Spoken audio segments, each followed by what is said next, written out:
Hey there, I'm Robert from Master Guitar Academy. Welcome to another Q&A with me. I have these question and answer sessions on a regular basis on my YouTube channel. Kind of share a few things that I know. Hopefully that you'll enjoy those. And you simply add a comment either by going to my website and submitting a question through there, or you can add a comment to a video, this one for example, and I'll do my best to answer your question in the future. All right, so this week I have been asked another music theory question. I don't know if you know this, but I am a big believer in music theory. Knowing scales and arpeggios and triads and chord tones and all that good stuff, that's very, very useful and very powerful. It does not have to be boring. Your playing doesn't have to be boring just because you know those things. It's just information, but having a lot of information on what you could do, a lot of options, not on the fretboard, but in your head, in terms of music theory, the better prepared you are for a lot of situations. Right? That's my story, and I'm sticking to it. So this week I've been asked about major 7 arpeggios. And what are those? Well, they are simply the chord tones for a major 7 chord. So if we look at E, for example, we can play a major 7 arpeggio in a lot of spots, but I'm going to do it up here, starting on the low E string on the 12th fret. So that would be the first note in the arpeggio. That's the 1. And then I'm going to the A string on the 11th fret. That would be the major 3rd. So that's 1, 3. We get the perfect 5th up here on the 14th fret on the A string. So now we have 1, 3, 5. If you play those together, you have a major triad, a basic chord. So 1, 3, 5, and then we play the major 7th note here. This is on the 13th fret on the D string. Those are the notes for the E major 7 arpeggio. So if we play those in succession, we get an E major 7 chord, which you could do like that, for example. But we're not just going to play the chord. I'm going to play a little idea, a little lick for you to show that you can use a major 7 arpeggio to create something that sounds very melodic and cool, right? And this is not blues. It's going to be major 7 sound, which is not the blues, the typical blues thing I often do. So this is different, right? So we have 1, 3, 5, major 7,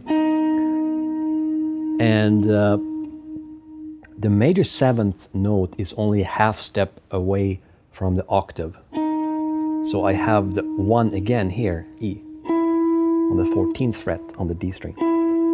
And then I have the 3rd, the major 3rd on the G string on the 13th fret.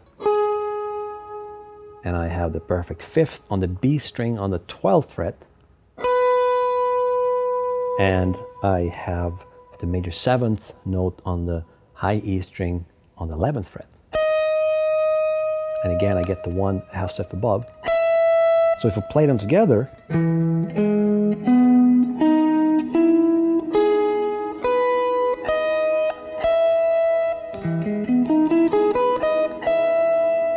and those are only the notes from the arpeggio. Those are the chord tones for an E major 7 chord.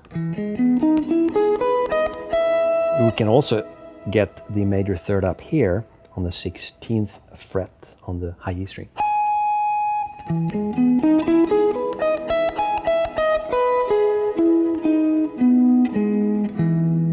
Right? So it sounds like a chord broken up, and that's exactly what it is.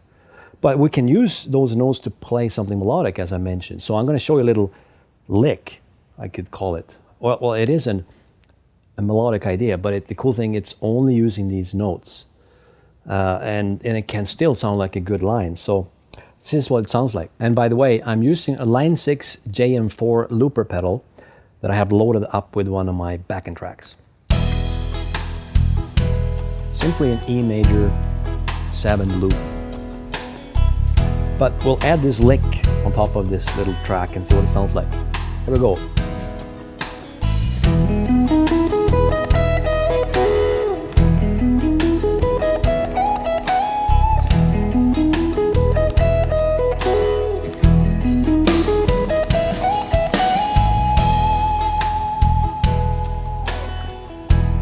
Not too bad, eh? I think it sounds pretty cool.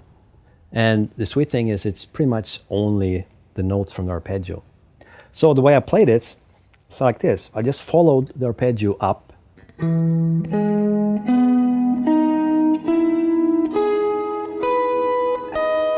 at this point I played to make it a little more pleasing sounding. I played backwards. And then I did this double stop where I do a hammer on from, this would be the 2nd or the 9th in terms of intervals. A G string on the 11th fret, then I hammer on up to the major 3rd, which is on the 13th fret. But I have this note, the 5th, on the B string ringing at the same time. Sort of like a little Hendrix idea, perhaps.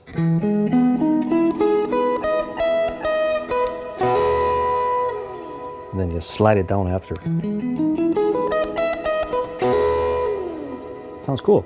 And then the second time, I just end it differently.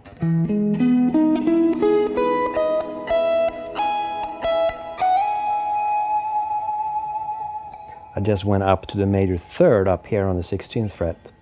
Otherwise, it's the same.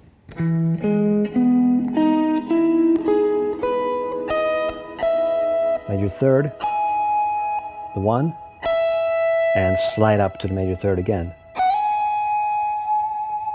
And add your favorite vibrato. Sometimes it sounds cool with the whammy bar.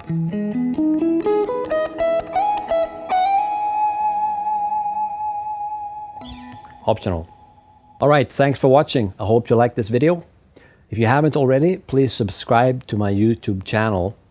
And visit my website, Master Guitar Academy, where I have tons of videos and lessons in a lot of different styles. And if you join my website, you'll have hundreds of cool things to learn from me. All right, I'll see you next time.